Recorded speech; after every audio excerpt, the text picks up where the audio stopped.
지금은 이윤섭 선생님, 제임스 리 선생님을 모시고 자유노동조합 첫 번째 강좌를 시작하도록 하겠습니다.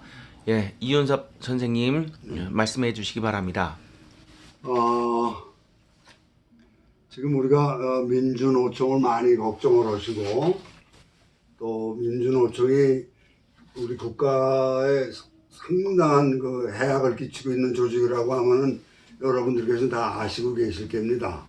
그런데 민주노총이 이렇게까지 결성이 돼서 전국적인 그 반한 조직같이 돼 있는, 그리고 산업 현장이나 교육계나 또는 언론계나 이런 쪽을 그 반한국적인 사태로 몰고 가는 그런 과정을 어떻게서부터 시작했는지에 대해서 먼저 설명을 드리는 것이 아마 일반적인 국민들한테 그 이해를 돕기 위해서 처음 이 사람들의 태동하는 과정서부터 설명을 드려야 될 것 같습니다. 첫째는 1980년대 광주 사태라고 얘기를 합니다만, 뭐 정식 명칭은 민주화 항쟁, 민주화 운동 그렇게 시작을 하죠. 그 민주화 광주 사태 이후에 학생 운동권에서 노동자들 세력에 대해서 노동조합 조직을 통해서 그 민주화 운동을 하겠다는 데 착안을 하게 됩니다. 그 결정적인 계기가 1980년 구로공단 내에 있던 인꼬범랑을 비롯한 5개 공장에서 노사분규가 일어나게 됩니다. 1980년에. 그때 이제 소위 그 민주화 운동을 한다고 하는 학생 그룹에서 우연하게 구로공단을 가다가 구로공단 내 근로자들이 점심시간에 점심 먹고 이제 그 공장 내에서 담소들 할 거 아니에요. 뭐 얘기들도 하고 차도 마시고. 그게 이제 민주화 운동에서 가장 필요한 것이 그 인원이거든요. 우리가 지금 광화문광장에서 집회를 하지만 제일 중요한 게 얼마나 많이 모이느냐가 중요하지 않습니까? 그걸 하기 위해서 이제 그 학생운동권에서 고심을 하다가 학생들만 모여서 하니까 소규모 집회밖에 안 되는 거예요. 그러니까 경찰하고 대치하는데 게임이 안 되죠. 그러다가 우연히 구로공단을 가다가 수많은 노동자들이 모여 있는 걸 보고 착안을 하게 된 것이 노동운동을 통해서 노동자에게 그런 저항 정신을 심어줘야 되겠다. 자기네들 운동에 동참시켜야 되겠다고 하는 것에 눈을 뜨게 시작한 것이 제가 알기로는 1980년도 그 구로공단에 노동운동이 침투하게 된 것부터가 시작돼야 되는 것이 아마 첫 계기가 된 것이라고 생각을 하는데, 그것이 시작된 것이 인꼬범랑을 비롯한 그 5개 공장의 노동자들이 중심이 됐고, 그래서 착안을 노동자에게 그 학생 운동을 전파시키게 된 최초의 동기가 전 거기에 있다고 파악을 하고 있습니다. 그래서 그 사람들을 조직화하기 위해서 어떤 운동을 했냐 하면, 시작을 여러분이 잘 아시는 것처럼 학생운동의 현장 그룹이 있습니다. 학생회 때, 대학 학생회에 보면 각종 동아리회가 있죠. 그 동아리회에서 선배들이 후배들한테 교육을 시킨 것이 소위 말하는 의식화 교육을 시키게 되기 시작을 한 겁니다. 80년대 초부터. 근데 그 의식화 운동을 살펴보면 6단계 과정을 거쳐서 그 노동자들을 혁명화의 그 전초전의 활동가로 양성을 하게 됩니다. 그 첫 단계가 그 노동자들에게 학생운동이 비판 정신을 심어줍니다. 그 당시에 노동자들은 비판 의식이라는 게 전혀 없었어요. 시키는 대로 일하고 주는 대로 받아갔고 노동운동이 뭔지 노동조합이 뭔지를 전혀 인식하지 못한 상황에서 비판 정신을 심어준 겁니다. 그것이 매사를 비판 정신을 갖도록 심어주게 된 거예요. 그게 대표적인 게 우리나라의 자본을 매판 자본이라고 얘기를 하기 시작을 했고 한국은 미국의 식민지라고 얘기를 했고 한국군은 미국의 용병이라고 하는 말을 뻗들기 시작을 한 겁니다. 그러니까 매판 자본에서 노동자는 착취의 대상이고 억압의 대상이었다는 거죠. 거기에서 그런 의식 구조를 갖게 비판 정신을 심어주기 첫 단계고 그 과정을 과정을 이수하게 되면 저항 정신을 심어줍니다. 그러니까 사용자에게 맞서서 저항하게끔. 그래서 나온 게 투쟁이라는 말이 나온 거예요. 투쟁이라는 건 뭡니까? 싸워서 쟁취하자는 얘기죠. 그럼 노사관계가 싸우는 관계가 노사관계입니까? 노사관계는 노가 있어야 사가 있고 사가 있어야 노가 있는 거 아니에요? 회사가 있어야 노동자가 있고 노동조합이 있는 거죠. 또 노동자가 있어야 회사가 경영되고 운영되지 않겠어요? 그것을 협력적인 노사관계에서 저항적이고 투쟁적인 노사관계를 만들기 위해서 저항정신을 심어준 겁니다. 그것이 착취와 지배계급과 피지계급, 착취당하는 자와 착취하는 자라는 그런 단식 수식어로 이렇게 몰입을 시켜주는 거예요. 그게 2단계 작업입니다. 세 번째 단계는 권리의식을 심어준 겁니다. 착취를 당하지 않기 위해서는 저항을 해야 되는데 그 저항이 개별적으로 이루어지면 힘을 발휘 못하니까 노동자에게 조직을 만들어서 단체적으로 행동하게 해야 된다. 거기까지는 노동조합의 취지하고 맞습니다. 개별적으로 회사하고 싸우면 노동자 개개인이 지지요. 힘이 못 따라가잖아요. 그게 이제 요즘에는 가불관계라고 표현을 합니다만은. 그래서 권리의식을 심어서 노동자가 제 몫을 찾자고 하는 데서부터 시작을 시키는 거예요. 그러니까 내가 이만큼 일했는데 이렇게 뺏기고 있구나. 이만큼 몫을 가져가야 되는데 못 받고 있구나. 이렇게 된 거예요. 이게 이제 권리의식을 심어주는 거예요. 요즘 이제 권리의식이 너무 팽배한 게 문제가 됐죠.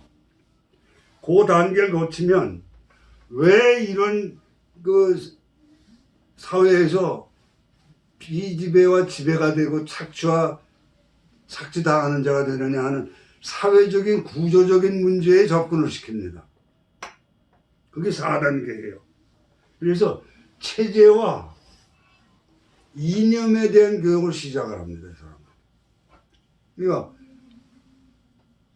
이 사회가 왜 착취를 하게끔 되어 있는 사회다 하는 이 사회의 모순과 모순을 구조화시키는 거예요. 그러기 위해서 지금 이 사람들이 이 당시에 자유무역이라든지 자유주의라든지 이런 걸 급격하게 배격시키기 시작을 합니다. 그때 나타난 것이 이제 산호맨 같은 단체가 나타나기 시작합니다. 그게 이제 체제와 이념에 대해서 눈뜨게 해줍니다. 노동자들에게. 그것이 4단계고, 그 다음 단계를 거치면 뭐가 되냐면 이제 투쟁의식을 심어줍니다. 이런 모순덩어리 사회와 이 체제에 대한 그 모순, 노동자가 이런 이 체제 때문에 핍박받고 가난하게 살기 때문에 이 체제에 대해서 저항하게 만들기 위해서 투쟁 정신을 심어줍니다. 그게 아주 골수가 되기 시작을 해요. 이제 그 단계를 거치면 혁명 활동에 들어갑니다. 5단계 과정을 거치면 혁명 투사가 되는 거예요. 노동자가 순수하게, 우리 과거에는 산업화식의 노동자를 선량한 노동자라는 표현을 많이 했죠. 일반 국민들이 노동자를 선량하게 표현을 했잖아요. 산업의 일꾼으로, 국가 발전의 이력으로. 근데 이제 이 단계는 의식화 과정을 겪은 다음에는 혁명을, 이 세상을 바꿔야 되겠다. 체제를 자본주의 체제에서 사회주의 체제로 바꿔야겠다. 이렇게 바뀌게 되려면 저항운동을 해야 되겠다. 이래서 6단계가 이제 성숙된 완성 단계인데, 이렇게 되면 이제 혁명운동의 현장 활동가로 활약을 시키게 돼요. 그게 총 집합체가 오늘날의 민노총이 된 겁니다. 물론 민노총이 되기 전까지는 여러 단계의 과정을 거칩니다. 그걸 역순으로 해보면 처음에 위장 취업자들이 이제 현장 활동이라고 해서 보통 대학교 한 2학년이나 3학년쯤 되면 동아리, 대학 동아리를 선배를 통해서 의식화가 돼가지고 젊은 혈기에 자발적으로 현장 활동을 하게 됩니다. 80년대 대학 2, 3학년 학생들이 공장의 위장 취업을 많이 하게 됐어요. 맞아요. 그걸 아주 더 자랑스럽게 생각했고, 맞아요. 나는 그 학생들이 그 잘못된 의식화 교육 과정을 통해서 그 현장 활동을 하게 됐지만 동기는 순수했을 거라고 생각을 합니다. 나 현장 활동한 애들을 많이 경험을 했는데, 이런 애들이 들어가서 노동자들을 자기들이 받은 의식화의 6단계 과정을 전파하기 시작을 한 겁니다. 그래서 만든 것이 결국은 노동조합을 만들게 된 건데, 이 당시에 이 사람들이 노동조합의 그 현장 활동하던 위장 취업자 학생들이 노조에 대해서 전혀 아는 바가 없이 들어간 거예요. 저항, 혁명, 그걸만 가지고 들어가지 구체적으로 노동조합을 어떻게 만들어서 어떻게 운영할지에 대한 거는 없는 거고, 그래서 이 사회의 모순과 체제를 바꾸기 위한 하나의 그냥 목적화해서 하나의 방편으로 노동조합을 내걸었지, 실제 노동조합 교육을 한 사람도 없었고, 정통 노동조합을 그 교육하는 사람도 없었고, 아는 사람이 우선 없었어요. 그러니까 저항의, 혁명운동의 저항으로만 하나의 도구로 삼았기 때문에, 나중에 이제 기회가 되면 말씀드리겠지만, 그 들어가가지고 노동자들한테 불을 붙이니까 그냥 금세 붙었죠. 내가 저 임금을 적게 받는 게 사회 문제이고 기업주의 그 횡포, 착취 때문에 온 거라니까 흥분 안 할 노동자가 어디 있겠어요. 근데 기업들을 가보면 맨날 적자 타령이고 힘들어 죽겠다 그러고 임금을 적게 주고 거기에 또 갑질도 많이 했을 거 아니에요. 그러니까 노동자들이 쉽게 동화가 된 겁니다. 그렇게 해서 노동조합을 만들고, 그것이 이제 각 기업에 여러 군데로 많이 확산이 됐죠. 제가 87년도에 귀국을 여기를 했다가, 시사저널에 인터뷰한 것도 좀 나와 있지만, 그때 노동운동이 활성화돼가지고 노동조합이 전국적으로 노동조합을 통해서 전국적인 노사분규가 일어났죠. 1987년도에. 그때 제가 이 성남을 비롯한 이런 지역을 많이 돌아다니고 답사를 했어요. 그 당시에 그 노동조합을 만든 사람들, 또 참여했던 노동자들은 그때 의식 구조가 어땠냐면, 노동조합을 알아서 하겠다는 것이 아니었고, 많은 그 노동자들이 옆에 공장이 하니까 우리도 해야겠네, 아는 거 없이 그렇게 노동조합의 붐이 일어난 겁니다. 그러니까 우리가 왜 집을 질 적에도 기초를 단단히 다지고 난 다음에 공정을 거쳐서 집이 완성돼야 되는 것처럼 우리나라의 노동조합이 기초가 없이 그냥 집을 지어버린 거예요. 근데 그 당시에 유일하게 한국에 있던 노동조합 조직이 한국노총이었잖아요. 근데 한국노총이 현장 노동자들이 모여서 하나의 집합체가 됐는데 순수한 현장 노동자들이 중심이 돼서 운영되어 있는 그 사람들이 뭐 외국의 사례도 몰랐고 노동운동의 현장 활동도 별로 없었고 하나의 중앙 권력 집합체가 돼버렸던 상황이었기 때문에 한국노총이 전혀 힘을 발휘하지 못했어요. 그래서 학생운동이 산업 현장을 전부 휩쓸었습니다. 그 중심에 위장취업자가 들어갔고 그 위장취업자가 노동자들을 의식화시켜준 소수 노동자들에 의해서 또 바깥의 세력하고 연계가 돼서 일어났던 게 87년도 노동조합이고 노사분규의 실체적인 현실이 그렇습니다. 이제 그 세월이 지나면서 그 각자의 노동조합이 개인 기업에서는 힘을 발휘하지만 지역이나 어떤 연합체 조직으로서는 한계가 있기 때문에 그 다음에 태동된 것이 각 지역마다 노동자 대표자 회의라는 결성체가 구성이 됩니다. 대표적으로 인천 같으면 인노련이라는 게 생기기 시작, 인노대라는 게 생기기 시작을 합니다. 인천 노동자 대표자 회의.